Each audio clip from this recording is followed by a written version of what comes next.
अगर बेलपत्री पूर्ण ना मिले, एक समय ऐसा आता है कि बेलपत्रियों को कीड़े खा जाते हैं, खंडित हो जाती है, सूख जाती है, बेलपत्री पूर्ण ना मिले,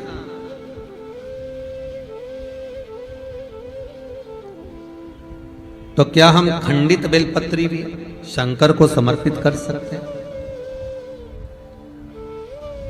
देखिए प्रश्न कितना सुंदर है। उसका प्रश्न केवल एक व्यक्ति के लिए ये प्रश्न नहीं होता, ये प्रश्न जो करे जाते हैं ये जग कल्याण के लिए, सभी के लिए। मान लो अगर बेलपत्री साबुत नहीं है, बेलपत्री कहीं कीड़ा खा गया, कहीं बेलपत्री खंडित हो गई, कहीं बेलपत्री में कुछ तकलीफ है, मान लो कीड़ा हो गया या कुछ हो गया और वो खंडित है, तो क्या हम उसको ना चढ़ाएं कि चढ़ाएं?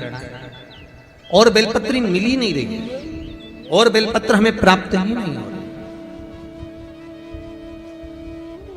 ऐसी दशा में हम क्या कर सकते हैं? तो शिव महापुराण की कथा कहती है यह भी जरूरी नहीं है कि आप बेलपत्र समर्पित करें।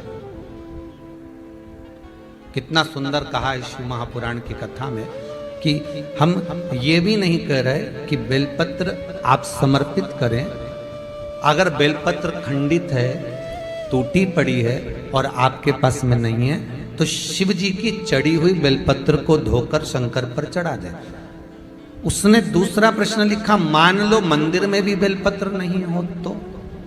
बहुत अच्छे प्रश्न है ये। मंदिर में भी बेलपत्र ना हो तो कितना सुंदर कहा। एक भजन आप लोग गाते हो कि मन मेरा मंदिर, आंखें दिया बाती, होठों की है तालियां, रोम फूलवाती।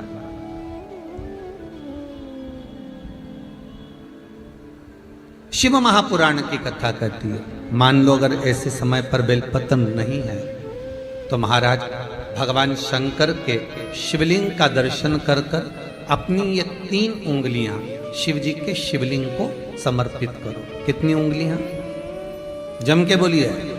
3 उंगलियां शंकर के शिवलिंग को समर्पित करिए और बाबा से निवेदन करिए, इसको हमारा बेलपत्र का भाव मानकर आप स्वीकार करिए। ओम नमः शिवाय, श्री शिवाय नमस्तुभ्यम या मृत्युंजय का जाप करते हुए, गौरी शंकर का स्मरण करते हुए हाथ का स्पर्श कर कर बाबा को नमन करो, प्रणाम करो। बाबा उस बेलपत्र को भी स्वीकार कर लेता है। बाबा उस बेलपत्र, यहाँ तो कितना शिव महापुराण के अंतर्गत एक लिंग पुराण है। लिंग पुराण के अंतर्गत वर्णन आता है कि आप अगर आपके पास में शिवलिंग भी नहीं है, आप किसी नदी में स्नान कर रहे हो, तो अपने अंगुष्ठ को आगे कर कर आप उस पर भी जल चढ़ा सकते हो। भगवान शंकर उसको भी स्वीकार कर। आप किसी नदी का कंकर उठाकर अपने हथेली में रखकर उसको भी जल चढ़ा सकते हो, भगवान उसको भी स्वीकार कर। भगवान उसको भी ग्रहण कर लेना, भगवान उसको भी स्वीकार कर।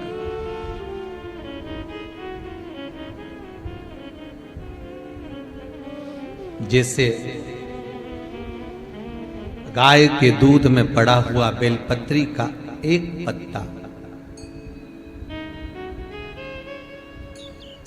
चांदी के पात्र में दूध हो गाय का, उसमें एक बेलपत्री का पत्ता पड़ा हो और शिवरात्रि के दिन या तो दोपहर के 12 बजे या रात्रि के 12 बजे हाथ में लेकर अपने घर के चारों तरफ घुमाकर उसको ले जाकर अपनी कामना कर कर समर्पित कर देने से, उस दूध को, उस बेलपत्र को चढ़ा देने से, जैसे लिंग पुराण कहती है कि मनोकामना पूर्ण हो जाती है, उसी तरह हाथ के स्पर्श मात्र से उस शिवलिंग पर बेलपत्र का भाव समर्पित हो जाता है। मात्र स्पर्श मात्र।